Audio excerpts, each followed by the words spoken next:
The theory of human evolution is one of gradual progress, or so we've been told. For millions of years, nothing. Then suddenly, 20,000 years ago, everything changed. From caves to cities, from fire to spacecraft.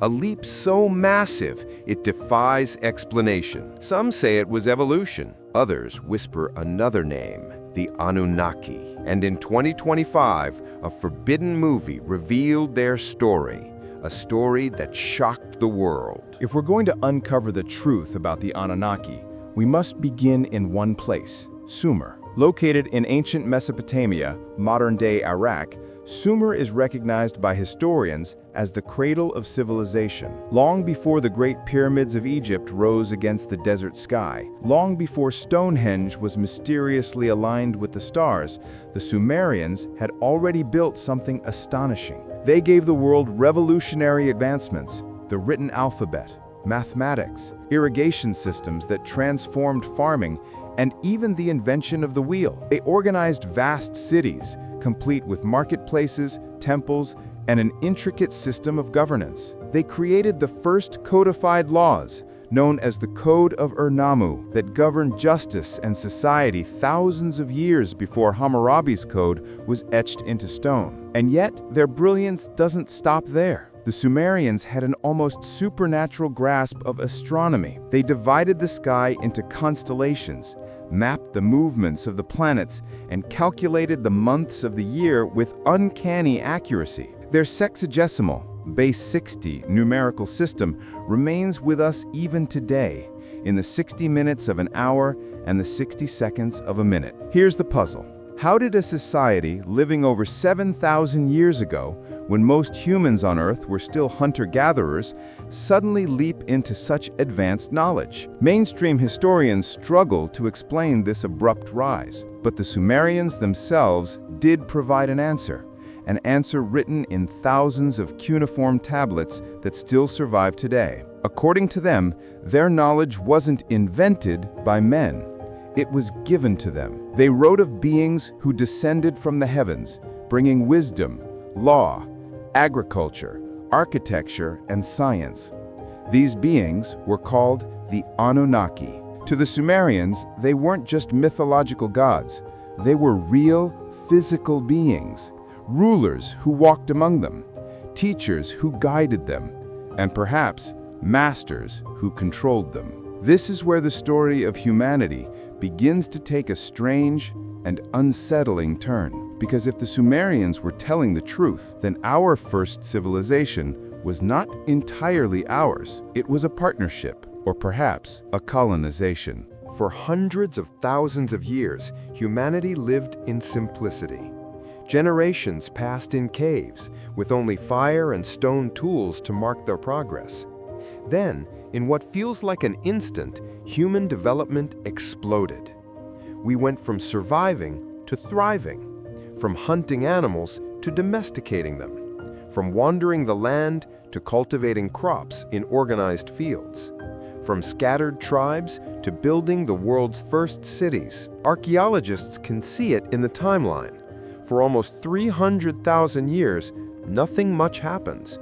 But in the last 7,000 years, mathematics, astronomy, architecture, complex religion, literature, and monumental construction appear almost overnight. So what caused this sudden leap? The Sumerian tablets provide a controversial explanation. They say that long before humans became the builders of civilizations, they were miners. According to the records, humanity's early ancestors were tasked with a very specific job: digging for gold. But here's the problem. Gold at the time had no value for humans. Unlike today, where gold is central to electronics, aerospace technology, and even medicine, for our ancestors, it was nothing more than a shiny metal. So why did they dig for it? Why did they spend countless generations extracting this one precious material from the earth? The tablets point to the Anunnaki. These so-called gods had descended from the sky, not to rule or to enlighten, but to extract. The Sumerians claimed that the Anunnaki needed vast amounts of gold, not for jewelry or wealth, but to save their own world. The story goes like this. The Anunnaki came from a distant planet, a place they called Nibiru. Their world was dying, its atmosphere failing. The only way to repair it, they discovered, was with gold. Nanoparticles of the metal suspended in their skies to reflect solar radiation and stabilize their climate. But on Nibiru, gold was rare.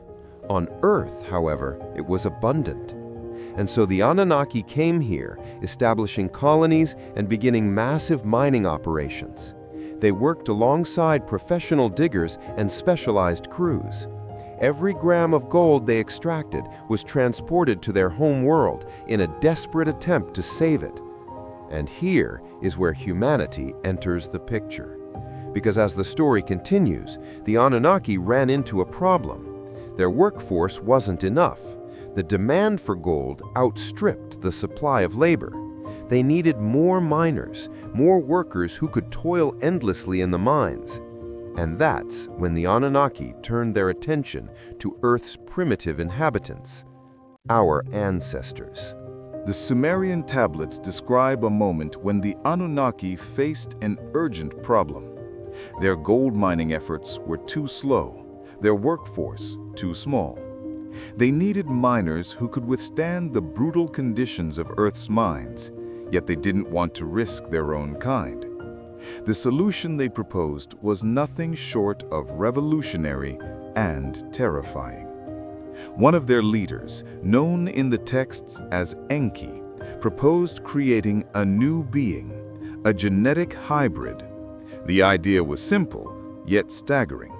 Combine the DNA of the Anunnaki with that of Earth's primitive humanoids, and the result would be a new species, strong enough to work, intelligent enough to follow commands, but still under their control.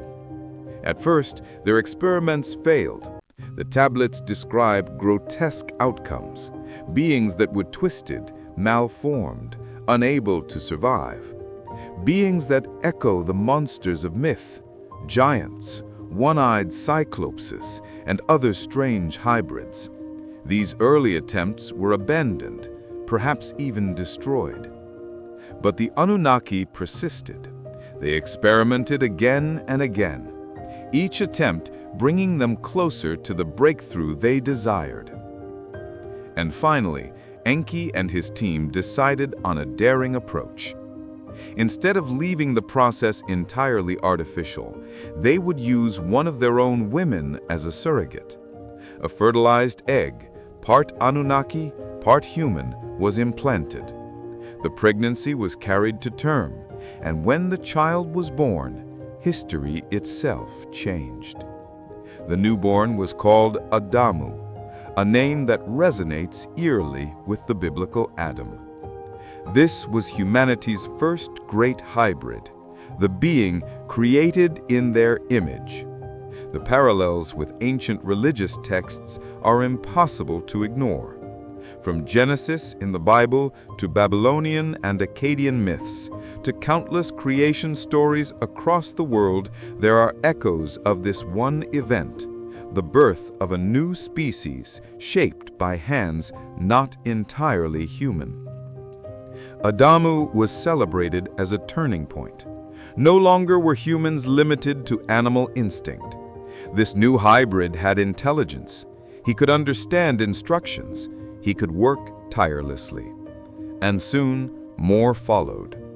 Humanity, as we know it, had begun. But make no mistake, the Anunnaki did not create us out of kindness. We were born to serve, born to labor, born to dig the earth's gold for their survival.